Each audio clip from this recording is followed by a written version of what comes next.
안녕하세요. 오늘도 사연 살롱을 찾아주셔서 감사합니다. 저는 결혼 1년차 새댁입니다. 결혼 몇 년 차까지를 새댁이라고 하는지 모르겠지만 일단 올해 말까지는 새댁 소리를 듣게 될 것 같아요. 요즘 결혼하는 청년이 그렇게 잘 없고 또 젊은 사람들이 결혼을 그렇게 싫어한다고 하는데 저는 그렇지는 않았어요. 막상 해보니 하늘을 둥둥 날아다니는 느낌까지는 아니어도 그래도 편안하고 안정감 있는 삶이 사라지더라고요. 아마 저도 남편도 둘 다 안정적인 삶을 살고 있다가 결혼했기 때문인 것 같기도 합니다. 생각해보면 저는 결혼 전 혼자 살 때도 크게 불편함 없이 살았는데 결혼하고 마음이 더 여유로워진 걸 보면 남편은 잘 만났다 싶어요. 저희 남편은 젊은 한의사인데 그전엔 불같은 사랑만 해보던 저는 남편과 연애한 뒤로 이렇게 편안하고 잔잔한 사랑도 있구나 라는 걸 처음 알게 되었어요. 나이 차이도 3살밖에 나지 않는데 말이에요. 남편은 늘 차분하고 침착한 사람이었고 저도 남편을 만나면서 그런 남편의 차분한 모습을 담게 되었답니다. 남들은 제가 한의사를 만난다고 하면 우와 하지만 저는 저희 아빠가 가정의학과 의사셨기 때문에 사실 크게 감흥은 없어요. 아빠도 남편 후 동네 아이들과 어르신 장사가 메인이고 수입도 평균보다 조금 더 버는 정도니까요. 그리고 저희 가족 그리고 남편은 먹는 것도 입는 것도 크게 사치를 부리진 않아서 큰 이벤트도 없이 평화롭게 지난 1년 남짓을 지낼 수 있었죠. 하지만 이런 평화가 그냥 공짜로 얻어진 것은 아닙니다. 놀랍게도 저는 요즘 같은 생활을 얻기까지 몇 번이나 전쟁 같은 일들을 마주해야 했고 사실 지금의 평화도 영원한이란 보장은 없어요. 그래서 더 소중한 걸지도 모르겠네요. 저희 가족들의 평화를 위협하는 존재가 늘 코앞에 있기 때문인데요. 그건 바로 저희 시댁 집안 최고의 애물단지인 시누이랍니다. 시누이는 남편과는 14살 차이 나는 돌싱으로 내년에 중학교에 올라가는 딸내미를 혼자 키우고 있어요. 요즘 시대에 이혼 따위야 흠도 아니지만 시누이를 보면 왜 전 남편이 이혼을 했는지 너무나 알 것 같았어요. 시누이의 개념 없고 뻔뻔한 언행에 두 손 두 발 다 들고 도망을 간 게 뻔했죠. 시누이는 입만 열면 자신이 세상에서 가장 고생을 많이 하고 가장 상처를 많이 받은 피해자라는 양 이야기를 하고 다녔거든요. 상대가 누구든 무조건 자신이 피해를 많이 봤다는 걸 강조했죠. 그리고 그 진상짓을 가족들에게 제일 많이, 제일 심하게 저지르는 것 같았고요. 게다가 시간과 장소, 같이 있는 외부인은 전혀 상관하지 않고 그야말로 본인이 내킬 때마다 가정사를 들먹이며 가족들 흉을 봤어요. 교양도 개념도 없는 시누이의 가장 큰 희생자는 바로 시어머니였죠. 내가 15살 그 어린 나이부터 쟤를 업어 키우느라 키도 못 크고 허리도 삐뚤어진 거야. 한참 공부할 나이에 공부도 못하고 애만 봤다니까? 그래 알았어 누나. 고마운데 상 차리는 거 안 도와줄 거면 좀 비킬래? 전 남편 그 개자식이 결혼하기 전에는 아주 하늘의 별이라도 따다 줄 것처럼 굴더니 말이야. 결혼하자마자 어쩜 그렇게 돌변했는지 몰라. 남자란 것들은 하여간 믿을 수 없는 종족들이야. 딸, 너도 남자들이 하는 말 다 고지고대로 믿지 말어. 다 너 어떻게 해보려고 하는 거니까. 애한테 벌써부터 좋은 거 가르친다. 어이구, 창신이 말 못 들었어? 좀 나와. 거들 거 아니면. 엄마가 나한테 큰 소리 치면 안 되지. 이게 다 엄마 때문인데. 어? 엄마가 다른 남자랑 바람나서 이런 콩가루 집안에서 나를 자라게 해놓고 말이야. 내가 원래 우리 아빠 있을 때는 공부도 잘하고 얼굴도. 엄마 들어와. 우리는 방에서 먹자. 빨리 들어와. 그래. 얼굴 보고 인사했으면 넌 이제 소민이랑 들어가라. 소민이 엄마랑 얼른 들어가 있어. 처음 시댁에 인사드리러 갔을 때도 손님인 제가 민망할 정도로 자기 인생 하소연을 그렇게 하더라고요. 오죽하면 조카가 눈치를 다 보고 제 엄마를 방으로 끌고 갔을 정도였죠. 사실 저희가 결혼을 약속하기 전부터 남편에게 신우이에 대한 이야기는 이미 여러 번 듣기는 했지만 실제로 보니 상상했던 것보다 더 비상식적인 인간 같았어요. 신우이가 제 딸과 함께 방으로 들어가고 나서야 시어머니는 저에게 못 볼 꼴을 보여 미안하다며 멋쩍게 사과를 하셨고, 그날은 저희 셋만 거실에서 식사를 하면서 이야기를 나눴어요. 시어머니는 저희 결혼에 대해 아무런 조건이 없으니 능력 되는 대로 지원해 주겠으니 명절에 시댁에 찾아올 필요도 없고 평소에도 굳이 자주 연락할 거 없다며 먼저 선을 딱 그으셨죠. 제가 다 어안이 벙벙할 정도로요. 꿈속에서 작은 금가락지 하나만 제게 넘기시면서 예단도 필요 없다고 하셨습니다. 이게 내가 당신의 애비랑 결혼할 때 맞췄던 반지다. 예물로 주기엔 영 시원치가 않지? 아니에요, 어머님. 요즘 금이 얼마나 귀한데요. 저희도 약소하게라도. 아니야. 그런 것 하나도 필요 없다. 어차피 아들이나 딸이나 결혼하고 출가 외이는 건 똑같아. 나야 결혼을 2번이나 했으니 다 낡은 가락지 주는 거야 일도 아니지만 이제 막 시작하는 세댁한테 뭘 또 받니? 별것 아니니? 이것만 받고 예물 예단 전부 끝이야 끝. 이런 거 저런 거 할 돈 있으면 너희 신혼집에나 더 쓰렴. 시어머니는 그렇게 두 손을 휘휘 저으며 서로 주고받는 선물을 여기서 끝내자셨고 자리도 빨리 끝내셨어요. 너무 완강하게 말씀하시니 그래도 눈칫껏 작은 거라도 해드려야 하나 싶었던 마음도 사라졌죠. 오히려 더 불편해하실 것 같다는 생각이 들었거든요. 남편 역시 시어머니가 진심이니 정말로 아무것도 하지 말라며 말려서 저는 결국 정말 아무것도 해드리지 않았어요. 상견례 때도 저희 부모님과 시어머니는 그렇게 합의를 보셨고요. 시어머니는 요즘 세대들은 부모가 개입을 최소로 해야 한다는 주장이셨는데 살펴보면 당신이 더 남의 개입을 싫어하시는 듯 했죠. 아니, 애초에 가정에 그다지 관심이 없으신 것 같았어요. 집에만 있기보다는 애인분이랑 나가서 노는 걸 더 좋아하셨거든요.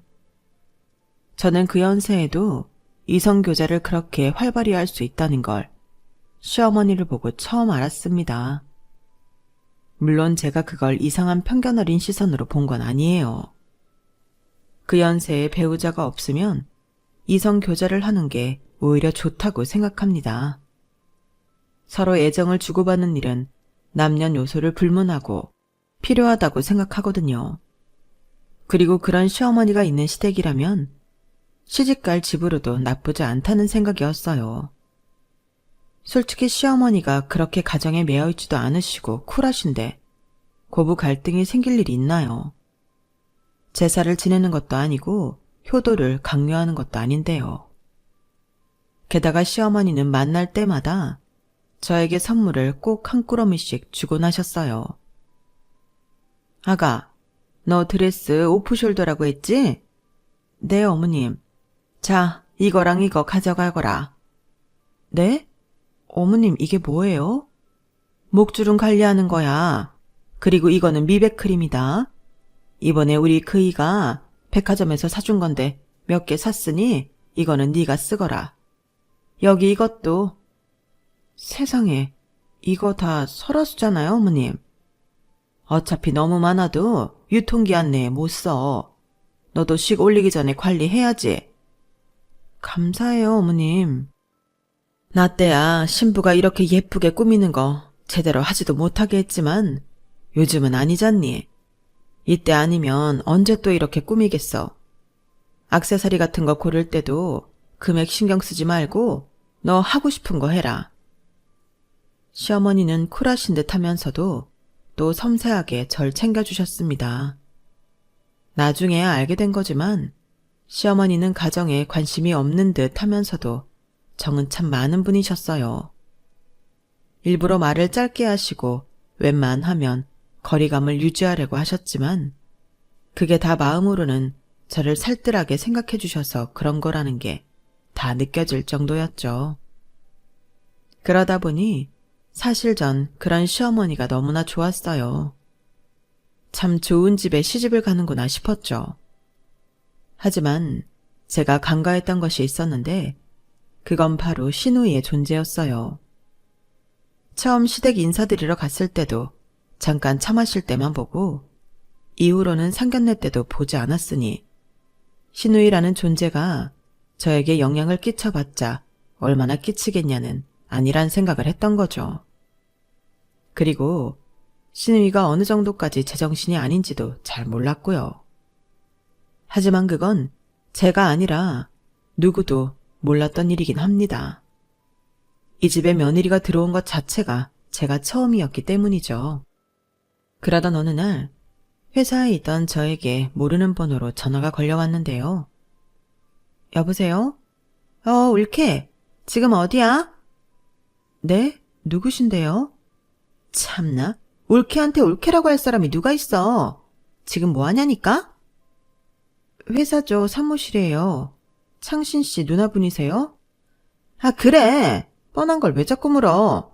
어디냐니까. 사무실이라고만 말하면 어딘지 어떻게 알아? 무슨 일이세요?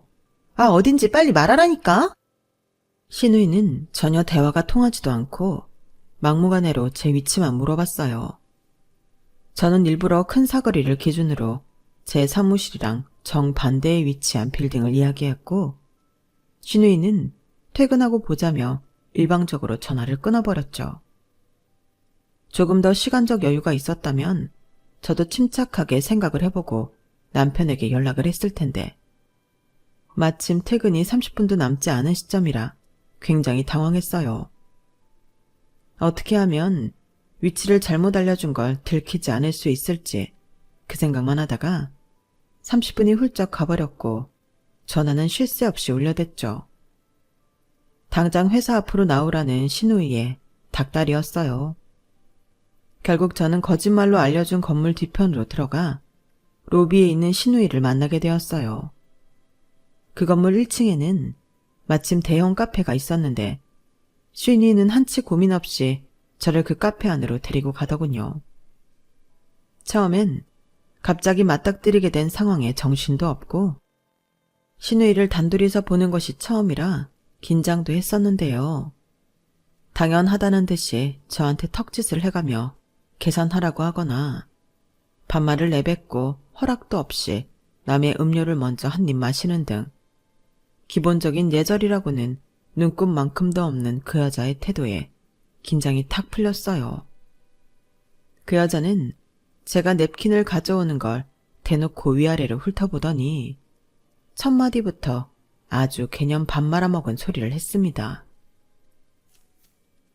여자는 외모도 실력인데 넌 아직 유부녀도 아닌데 벌써 유부녀처럼 하고 다니면 어쩌니? 외모부터 점수가 마이너스다 마이너스. 그 말을 하는 본인이야말로 싸구려 꽃무늬 셔츠와 진분홍 바지 사이로 뱃살이 비집고 나오고 있는데 말이에요. 그 말을 시작으로 시누이는 촌스러운 시뻘건 루즈를 바른 채로 한참이나 제 외모를 평가해대기 시작했어요.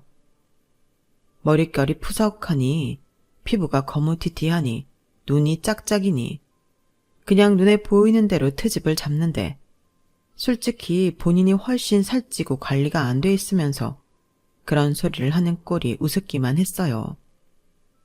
솔직히 우리 창신이가 어디 내놓으라 하는 귀한 집 딸한테도 전혀 꿀릴 것이 없는 1등 신랑감인데 말이야. 내가 개 키우고 공부시키느라 얼마나 등골 빠졌는지 몰라. 너 그거 알아야 돼. 아, 예. 근데 넌 이렇게 기본적인 치장 하나도 없이 길바닥에 다니고 말이야. 동네 부끄러운 줄 알아야지. 아, 됐다. 그래. 너 여기서 뭐하니? 네? 무슨 일 하냐고. 그냥 직장인인데요. 일반 사무직이라서. 답답해. 똑같은 말 여러 번 물어보게 하지 말고. 너는 네가 무슨 일 하는지도 모르니? 그러면서 의사 사모님씩이나 되려고 해? 엔터 회사 다니고요. 마케팅 쪽 일하고 있어요. 엔터? 엔터? 무슨 엔터? 그런 거면 유명한 연예인이라도 있고 그런 거 아니야? 무슨 엔터인데? 빨리 말해봐. 신우이는 그 사람들 많은 데서 야단 법석을 떨며 절 추궁했고 전 어쩔 수 없이 회사 이름을 대하했어요. 신우이는 회사 이름을 듣자마자 눈이 왕방울마랑에 커지며 어머, 어머, 어머를 연발했죠. 너무 창피해서 그대로 뛰쳐나가고 싶을 정도로 호들갑을 떨어대면서 말이에요. 우리 딸내미가 좋아하는 아이돌 있는 회사잖아. 그럼 너 맨날 그 아이돌 보겠다? 근데 그 엔터 회사는 이 건물이 아니지 않아? 아니요, 그렇진 않아요. 일반 직원이 소속 연예인을 볼 기회는 거의 없거든요. 그래서 건물도 다른 거예요. 전 여기서 일하면서 한 번도 연예인 본 적 없어요. 그치만 노력하면 볼 수는 있잖아, 직원인데. 일반인이랑 어디 갔니? 그러지 말고 우리 애가 좋아한다는 멤버 사인이라도 좀 받아와라. 아니다. 우리 애를 데리고 여기로 다시 올 테니까 사진 한 번만 찍게 해줘. 안 돼요. 회사 안에서도 그런 일 했다가 걸리면 저 엄청 혼나거나 쫓겨나요. 절대 안 돼요. 그럼 안 걸리게 하면 되잖아. 아니면 콘서트 티켓이라도 좀 몇 장 얻어다 주던가. 그건 횡령이잖아요. 전 그냥 직원일 뿐이라니까요. 그럼 굿즈라도 가지고 와. 너는 의사 사모님 소리 듣겠다는 애가 입만 열면 안 돼요 소리만. 지금 네 주제 파악이 안 돼? 하라면 할 것이지 왜 이렇게 삐대니 삐대길. 비상식적인 요구를 하시는데 제가 어떻게 된다고 말씀드릴 수가 있겠어요. 안 되는 걸 안 된다고 말씀드리는 것 뿐이에요. 애초에 그런 부탁을 하시는 것 자체가 실례라는 생각은 안 하세요? 뭐라고? 야, 부탁은 너랑 내가 동등한 관계여야 하는 거고 이게 진짜 좋은 말로 대해주니까 아주 네가 나랑 동급인 줄 아는구나. 창신이 걔 내가 키운 거야. 엄마가 키운 게 아니라. 내가 네 시어머니나 다름없다고. 시어머니가 말씀하셔도 안 되는 걸 어떡해요. 같은 말만 반복하시는 거면 그냥 일어날게요. 죄송하지만 제가 가족 부탁으로 범죄를 저지를 수는 없습니다. 그리고 정말로 망설임 없이 그 자리에서 일어나 버렸어요. 상대가 누구든 제가 선 넘는 부탁을 들어줄 이유가 없으니까요.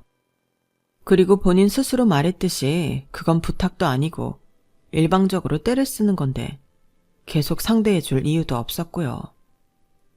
저는 자기 뜻대로 움직여주지 않으니 길길이 화를 내는 신우이를 내버려두고 카페 안에서 나와버렸어요.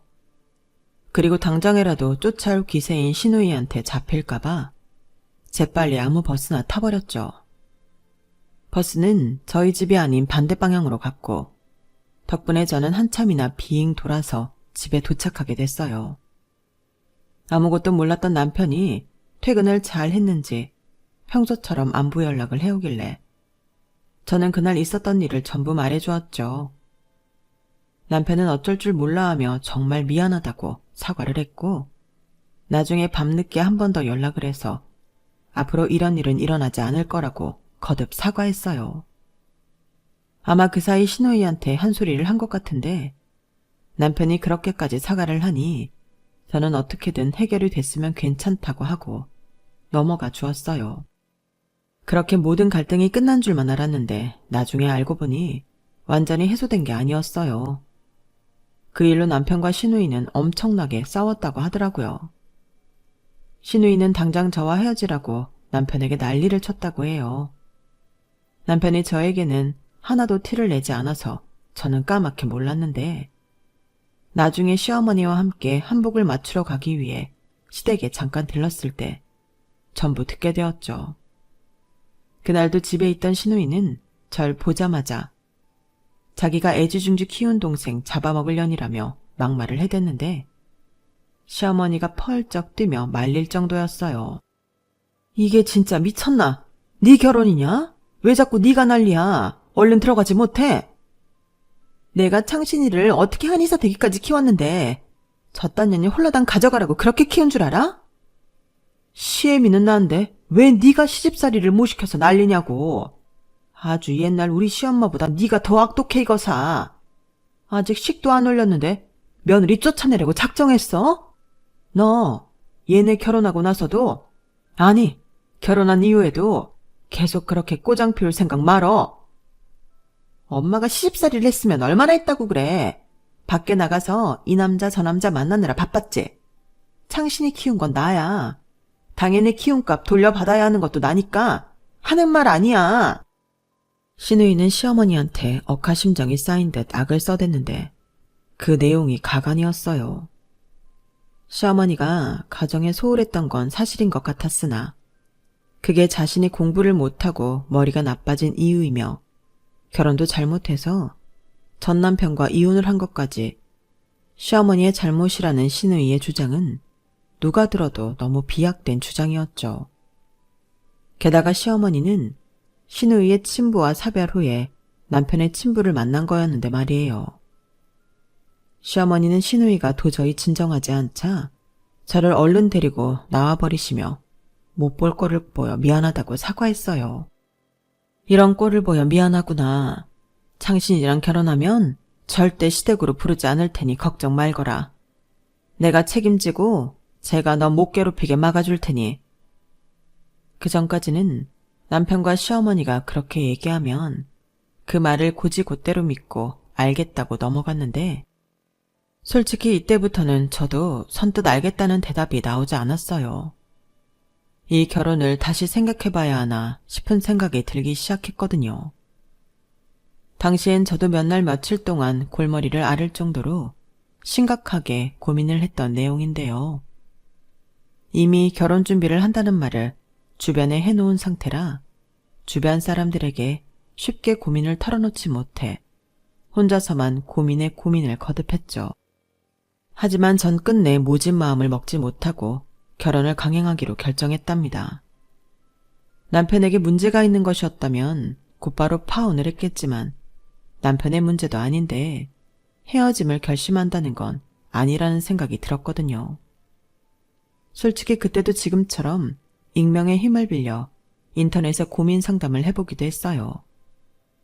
그만큼 당시엔 고민을 털어놓고 도움을 요청할 곳이 없었죠. 제 글에는 수많은 댓글이 달렸는데 내용을 종합해보면 지금이라도 헤어지던지 정 못 헤어지겠으면 어느 정도 굽히고 들어가라는 거였어요. 남편과 헤어지지 않기로 결심한 저는 계속 무시하던 신우이의 연락을 한두 번 받아주었고 댓글에 좋은 대로 몇 번은 신우이의 갑질을 받아주었습니다. 자기 딸내미 생일이니 케이크를 사오라는 말에 무려 6만원짜리 케이크도 사다 주고 집에 꽃게를 2박스 주문했으니 손질해 놓으라는 말에 큰맘 먹고 꽃게도 손질해 주었죠. 일부러 제일 비싼 케이크, 제일 손질 어려운 게를 과제로 내던지는 듯한 태도가 마음에 들지는 않았지만 그래도 시키는 것 중에 세세 하나는 해주니 조금 태도가 누그러지나 싶었어요. 어이 올케, 지금 집이야? 네, 무슨 일이세요? 오늘 와서 나랑 소민이 방 좀 정리 좀 해. 아니다, 하는 김에 그냥 집 청소를 좀 해놔야겠다. 먼지가 너무 굴러다녀서 말이야. 음식물 쓰레기도 버리고 재활용도 해놔. 지금요? 아 그래, 말 좀 2번 시키지 좀 말아라. 아, 애가 띨띨한 건지 친구도 여름 친구로 좀 바꿔놓고. 하루는 또 다짜고짜 전화를 해서 시댁 집안 청소도 해놓고 여름 친구로 바꿔놓으라고 떽떽거리더니 자기 할 말 끝나니까 전화를 확 끊어버렸어요. 예의가 없고 제 멋대로이긴 해도 놀랍게도 이 정도만 하고 끝난 게 얌전해진 상태였죠. 그날 쉬는 건 어떻게 알고 연락한 건지 모르겠지만 어차피 쉬고 있었으니 저는 군소리 없이 시댁으로 출발했어요. 집안에는 아무도 없더군요. 저는 좋아하는 노래를 틀어놓고 신우이와 조카가 사는 방을 정리하고 있었습니다. 그 전에 시킨 일에 비하면 그렇게 어렵지는 않았기에 별 생각 없이 청소를 하고 있었어요. 그런데 옷장과 책상 사이 틈에 웬 종이 봉투가 구겨진 채 떨어져 있는 겁니다. 딱 봐도 중요한 서류 같아 꺼내보니 그건 다름 아닌 오래된 신우이의 이혼 서류였어요. 내용을 살펴보니 신우이가 늘 말버릇처럼 남자 잘못 만나 이혼했다고 말한 것과는 전혀 다른 내용이 적혀 있었죠. 그건 바로 신우이의 외도 증거들과 오히려 전 남편이 외도를 문제 삼아 이혼 소장을 날린 내용이었습니다. 여지껏 자신이 피해자인 척 굴며 온갖 추태를 부렸던 신우이가 사실은 가해자였다니 저도 적잖이 놀랄 수밖에 없었네요. 하지만 그 시기는 결혼식이 코앞까지 다가왔던 때였기 때문에 저는 괜히 이 사실을 드러내서 시끄러운 일을 만들고 싶지 않았어요. 그리고 이 사실을 당장 알게 된다고 해서 다른 가족들에게 뚜렷한 이득이 될 것 같지도 않았고요. 저는 적당한 시점에 다른 가족들 놀라지 않게 알려주어야겠다 생각하고 그 서류를 책상 서랍 맨 안쪽에 얌전히 넣어놓았답니다. 그 덕분인지 큰 이슈 없이 무사히 결혼식을 마칠 수 있었죠. 시댁도 저희 친정집도 모두 경기도에 있지만 저랑 남편은 서울에 신혼집을 차렸어요. 그래도 시댁과 친정집을 차로 30분 만에 갈 수 있는 거리였고 제 직장과 남편의 병원을 가기에 교통편이 좋은 편이었거든요. 동네 자체가 교통편이 좋은 곳이다 보니 처음부터 그 지역에서 집을 구하기로 한 것이었죠. 지역을 정해놓고 집을 구하다 보니 신혼집에 들어갈 날짜와 제가 자취하던 집의 계약 종료 시기가 딱 맞아 떨어지지가 않게 되더라고요. 애매하게 시 끝나고 한 달 뒤에나 신혼집에 들어가게 되었어요. 그래서 저희 부부는 일단 급한 대로 안방만 전부 청소하고 기본적인 세팅을 끝낸 뒤 이후에 짐 정리와 인테리어는 천천히 해나가기로 했습니다. 당장은 직장 생활을 해야 하니 주말마다 조금씩 정리를 하기로 했어요. 주변 가족들과 친구들에게도 상황이 이러해서 집들이까지는 시간이 좀 걸릴 것 같다고 미리 얘기도 해놓았고요. 그런데 그렇게 정신없던 기간에 아주 기가 막히는 사건이 벌어지게 되었어요. 신혼집에 들어간 지 약 한 달 반 정도 지났을 무렵 어느 금요일 저녁이었죠. 남편은 퇴근 후에 테니스 동호회에서 모임이 있어서 바로 집에 오지 않았고 저만 정시에 퇴근해서 집에 들어왔는데요. 분명 아무도 없이 컴컴해야 할 집에 불이 훤하게 커져 있고 신발장에는 낯선 신발들이 있는 거예요. 순간 집을 잘못 찾아왔나 싶을 정도로 분위기 자체가 달라져 있었죠. 조심스럽게 집 안으로 들어가 보니 주방에서 신우이가 본인 딸이랑 짜장면과 짬뽕을 먹고 있더군요. 그 와중에 거실에는 제가 보는 캐리어나 백팩 등 짐 4개가 나뒹굴고 있었어요. 저는 어리 빠진 목소리로 물었죠. 이게 다 뭐예요? 여긴 대체 어떻게 들어오셨어요? 엄마가 반찬 가져가 주라고 해서 들렀지. 집 좋다야. 군만두를 집어먹던 조카는 제가 입을 열자 실거머니 식탁에서 일어나서 현관문 쪽으로 갔어요.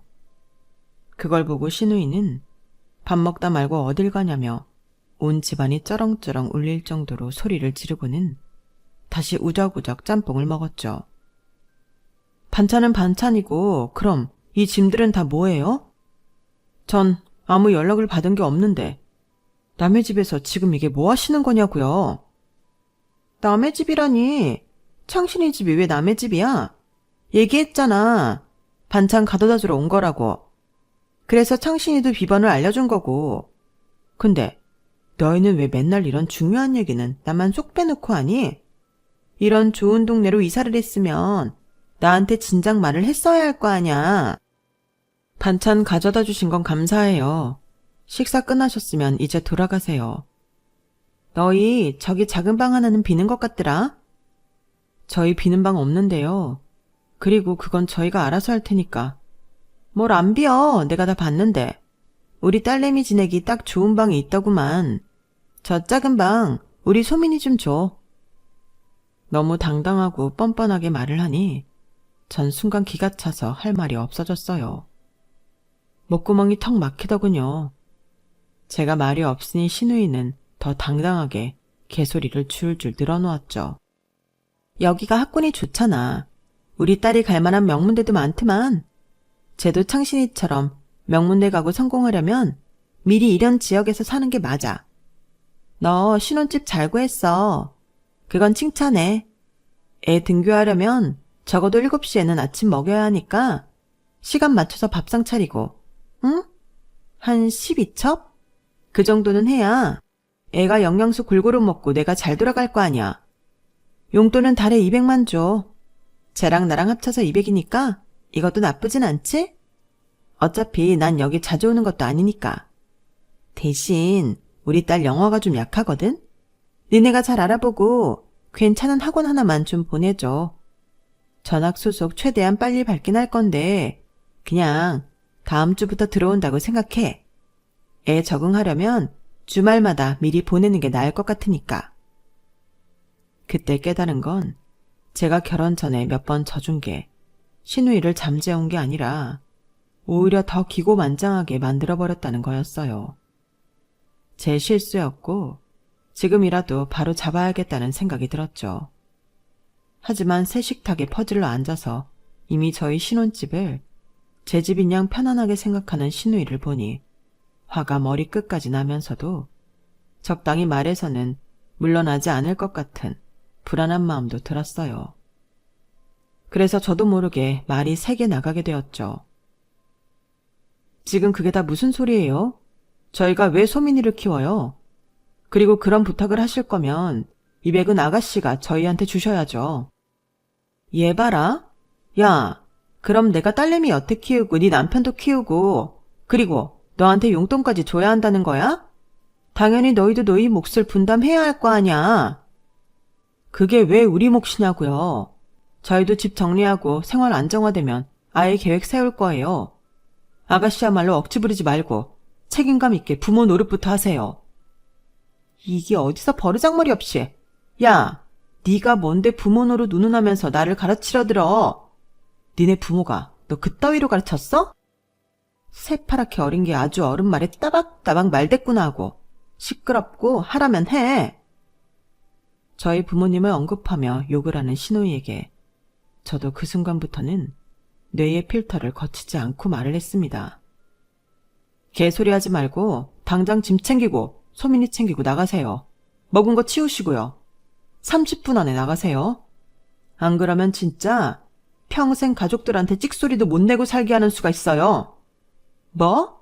야, 너 지금 뭐라고 했어? 뭐 개소리? 개소리? 그게 지금 신우이한테 할 소리야? 말씀드렸어요. 30분이라고요. 진짜 그 안에 안 나가시면 각오하세요.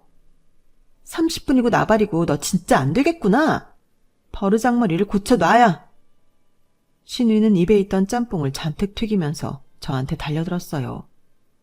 제 머리채를 잡으려고 한 것 같았죠. 그런데 제가 신우이보다 키가 6cm 정도가 크다 보니 제가 더 빠르게 신우이의 머리채를 잡을 수 있었어요. 저는 반사적으로 신우이의 머리채를 한번 확 잡아당겼다가 왼쪽으로 내팽겨 쳐버렸습니다. 신우이는 아무 힘도 쓰지 못하고 그대로 발라당 자빠졌죠. 아무리 그래도 무력을 쓰려고 했다니. 그 순간 저는 어마어마하게 화가 났어요.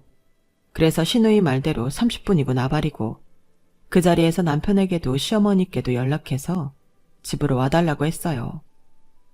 지금 신우이가 신혼집에 들어와서 난동을 피우고 있다고. 제가 정말 참다 도저히 안 되겠어서 한 말씀드릴 내용이 있다고요. 남편과 시어머니는 제 연락을 받고 너무 놀라서 곧바로 집으로 왔어요. 그때까지 신우이는 제가 본인을 때렸다고 거실 바닥에서 소리를 지르고 울고 난리를 피우고 있었답니다. 집안에 들어오자마자 그걸 본 시어머니는 두 눈을 질끈 감아버릴 정도였죠. 남편은 신우이를 보자마자 무섭게 표정이 굳은 채로 억지로 신우이를 일으켜 세웠습니다. 신우이가 가져온 짐을 다 현관 쪽으로 던져버리면서 당장 나가라고 했죠. 하지만 신우이는 그런 남편에게 전혀 굴하지 않고 네가 어떻게 나한테 그럴 수가 있냐며 오히려 목에 핏대를 세우며 발악을 했어요. 상황이 저절로 정리가 되면 굳이 말을 꺼내지 않으려고 했지만 저는 끝내 입을 열 수밖에 없었습니다. 가족이 다 모였으니 제가 말씀드릴게요. 아가씨가 이혼당한 진짜 이유를요. 이혼을 당했다니? 그게 무슨 말이니? 그때까지도 악을 쓰던 신우이는 제 말에 갑자기 난동 피우던 걸 뚝 멈추고 놀란 표정으로 절 돌아보았습니다. 저는 그런 신우이를 똑바로 쳐다보면서 말했죠. 아가씨가 외도 때문에 이혼당하신 거요. 외도 증거도 수두룩하고 위자료 다 뜯겨서 돈도 집도 없으셔서 어머님 집에서 살게 된 거 말이에요. 그런 주제에 말끝마다 어머님께 막말하고 저한테도 오늘 와서 소민이를 키우라고 하더라고요. 학원도 알아서 보내고 다달이 200만 원씩 용돈도 주라고 하면서요. 제 말이 끝나자 집안에는 고요한 정적이 깔렸어요. 남편은 멍하니 절 보다가 믿을 수 없다는 표정으로 신우이를 노려보며 말했죠. 그래서 빚이 그렇게 많았던 거였어? 내가 그 억대 빚 다 갚아줬잖아. 누나가 매형한테 사기당했다며. 나보고 키워준 빚이 어쩌고 갚아라 하면서 정작 누나는 뒤에서 그러고 다녔던 거야? 야, 아니 그건 제 말을 믿어? 지금 내 말보다 전현 말을 더 믿는 거야? 아가씨, 방 책상 맨 밑 서랍에 있는 황토색 봉투 안에 보시면 이혼 소장도 외도 증거도 전부 있어요. 저한테 집 청소해 놓으라고 시키셔서 시킨 대로 하다 보니 그런 게 나오더라고요. 뭐? 누나, 내 와이프한테 뭘 시켰다고? 이게 다 엄마 때문이야. 내가 엄마한테 뭘 보고 배웠겠어. 엄마가 이 남자 저 남자. 야, 이 미친. 내가 네 아빠 죽고 재혼 좀 했기로써니 지금 네 나이가 몇 갠데 아직도 엄마 거리고 앉아있냐? 내가 그동안 너한테 속아서 해준 게 얼만데? 시어머니는 들고 계시던 핸드백으로 신우이를 사정없이 내리치며 울분을 토하셨어요. 그동안 신우이의 괴롭힘에 얼마나 마음고생을 하신 건지 저도 그때 처음으로 시어머니의 숨겨진 모습을 본 것 같네요. 시어머니는 입술까지 부들부들 떨리시면서 신우이에게 고함을 쳤습니다. 이 비겁한 년아. 내가 니네를 방치했어? 니네 먹여 살리겠다고 돈 좀 벌어보겠다고 나가 있을 때 지 동생 좀 돌본 게 그렇게 평생 우려먹을 일이냐고. 내가 너 성인이 된 이후에 준 돈이 몇 푼인데 네 딸내미 젖도 못 댔을 때부터 내가 혼자 다 키워놨잖아. 대체 뭐가 그렇게 불만이야? 뭐가 그렇게 성에 안 차서 너야말로 이 남자 저 남자 만나면서 더럽게 놀았냐고. 엄마도 그랬잖아. 허구한 날 밖에 나가서 이 남자 저 남자 만나는 걸. 그럼 내가 엄마한테 배우지 누구한테 배우겠어? 내가 언제 너처럼 더러운 외도를 했어 이거 사. 신우이는 그 와중에도 남 탓하던 버릇을 못 고치고 입을 함부로 놀리더군요. 그리고 곧바로 시어머니가 온 힘을 다해 날린 손바닥에 뺨을 맞고 쓰러졌죠. 시어머니는 그런 신우이에게 서슬퍼런 목소리로 말씀하셨습니다. 너는 오늘부터 내 딸도 아니고 우리 가족도 아니다. 알았어? 오냐 그래 짐 잘 쌌네. 이 짐 들고 그냥 그대로 나가. 앞으로 우리 가족 앞에 얼씬도 하지 말고 연락도 하지 마. 알겠어? 당장 나가라고. 신우이는 한쪽 뺨이 퉁퉁 붓고 머리가 산발이 된 채로 짐가방이랑 함께 쫓겨났어요. 남편은 아예 신우이를 끌고 가서 아파트 정문 밖으로 내쫓고 와버렸죠. 그 모습을 신우이의 딸이 현관 옆 작은 방 안에서 다 지켜보았으니 애 속이 어땠겠어요? 애가 무슨 죄가 있다고요. 제 마지막의 마지막 순간까지 신우이의 이혼 얘기를 망설였던 것도 다름 아닌 조카 때문이었거든요. 다행히 시어머니는 신우이만 내쫓고 조카는 계속해서 집에서 지내고 직접 돌봐주시겠다고 하셨어요. 그리고 나중에 알게 되었는데 어차피 조카의 학원비나 식비, 생활비는 전부 시어머니가 부담하고 있었기 때문에 전혀 타격을 받을 게 없다더군요. 오히려 신우이가 쫓겨나면서 입이 하나 줄어 이득이라고요. 성인이 되어서 최소한의 경제활동도 안 하고 기생충처럼 가족에게 들러붙어 있던 신우이를 완전히 쫓아낸 뒤 시어머니는 저에게 못난 꼴을 보여 너무 미안하다며 눈물을 뚝뚝 흘리셨죠. 남편 역시 저에게 사과를 했고 앞으로는 신우이를 볼 일도 없게 하겠다고 약속하셨어요. 저는 그 일이 있고 나서 한동안 신우이라는 게으르고 뻔뻔한 최소한의 양심도 없는 사람 때문에 어이없게 당하며 착취인 줄도 모르고 착취당했던 남편과 시어머니가 다시 보였어요. 너무 불쌍하게 보였죠.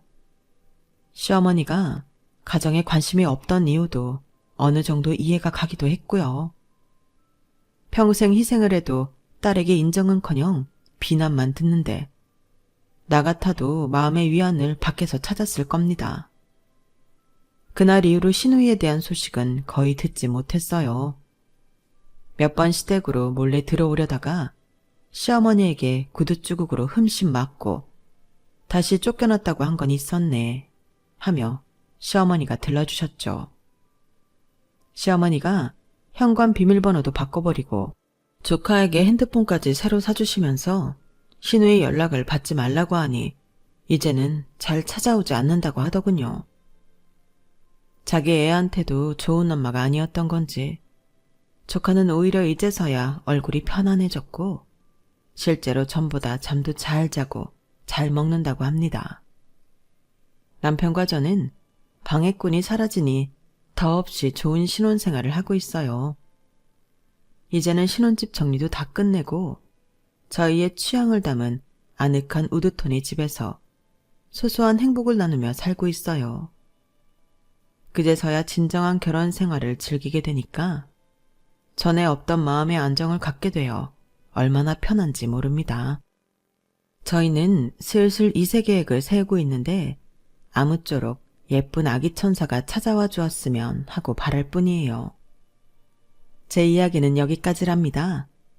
지금까지 들어주신 모든 분들께 오늘 하루도 행복이 가득하시길 바래요. 여러분, 사연 댓글에 응원과 현명한 조언 부탁드려요. 좋아요와 구독은 저에게 큰 힘이 됩니다. 오늘도 좋은 일 가득하세요.